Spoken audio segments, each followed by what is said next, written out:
All right, here we go. Here we go. All right, this is going to be interesting because Never Surprised looked like a horse on paper that needs the lead. Doswell set the pace in the Fort Lauderdale. He's going out. Never Surprised is going to get it. They're letting him have it.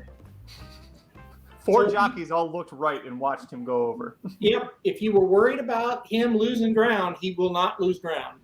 It's just how fast did he have to go to get it. Colonel Liam looks like he's pretty eager to go. He had to kind of get pulled off. He almost ran up on Doswell. All right, we got a good setup here. 25-2. I don't know if that's right. Did No they way. go that slow? No way. Let's see who we got. Doswell, Flavius chasing. Colonel Liam now 8-5 is the final odds there. Wow. He's in a really good spot too. He's got a good spot. Channel Cat in a good spot. 3 wide on his outside. A Tone, if we like a Tone, he's sitting in a good spot on the rail. He'll get a good trip. Oh boy, Space Traveler towards the back there. Jamie Spencer got to wake up. Horse likes to come from behind, but that's the 12's going to be tough.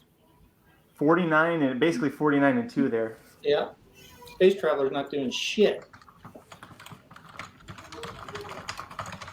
All right, Colonel Liam rolling up 3 wide around Doswell. He looks loaded. Holy cow! My God, he's not even moving. Oh, big move from Space Traveler now, but he's got a lot of traffic.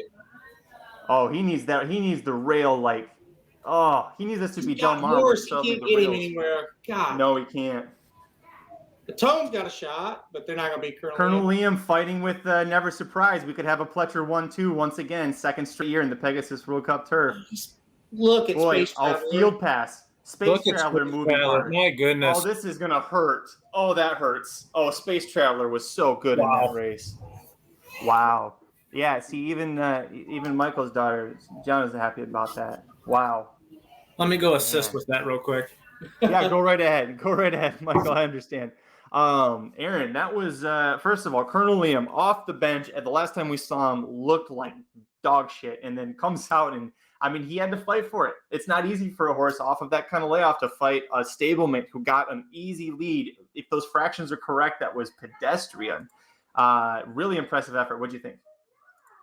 You know, I think he was beatable today, even though he ran very, very well. I'm not taking anything away from him. He was beatable.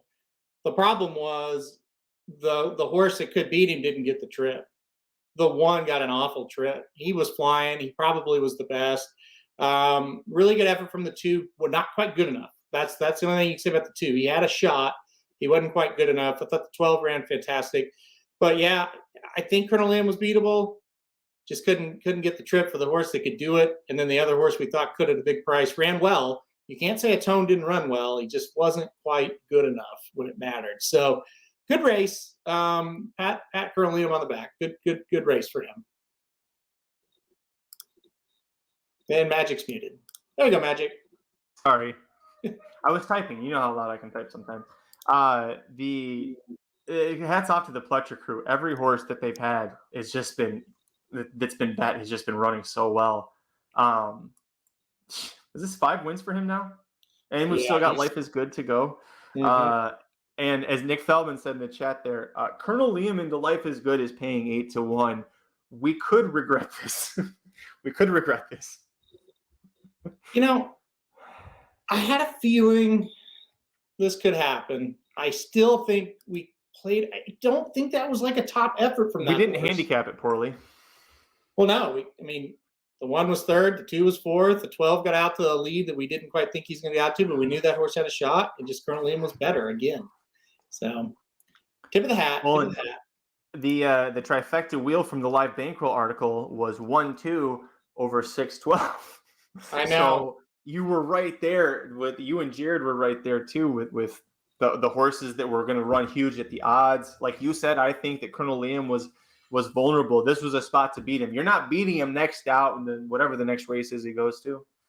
Well, and you're gonna see why we didn't box them when you see the payout. Like for that thing to pay, you had to get those top horses, or the longer price horses on top. And you got favorite over second choice over a longer price, but it's not gonna pay enough. Of course, short price would beat a long face, but end of the day, you can't box it. So it happens. Both of the tries we paid, we had the horses, we had them in the wrong order. So yeah.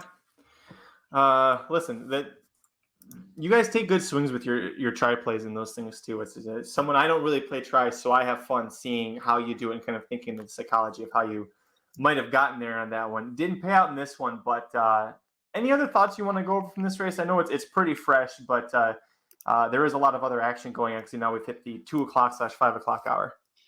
yeah, just again, a very classy effort from Colonel Liam and a strong effort from Never Surprise, no doubt. I'll say it one more time, and it's not sour grapes. I've seen Colonel Liam run better than that. He ran really well. I don't think he was quite 100%, which means he's going to be really tough next time out. But I think he had a shot to get beat today, and the one just had a shitty trip and didn't get through. I think if he gets a cleaner trip, he wins. So. What are you gonna do? It's okay.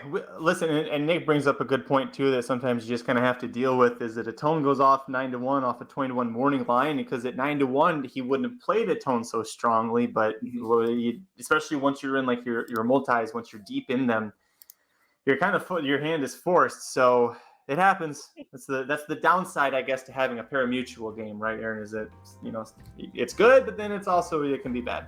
Yeah, absolutely, and that's frustrating as hell. If you would have told me a tone was going to go off at 9-1 and Space Traveler 12-1 before the race, I'd say, "Oh, you're crazy. That's going to be the opposite." So I get the frustration. I do. I'm sorry, but not that I could do anything about it. I don't know why I'm sorry, but I'm sorry that happened to you.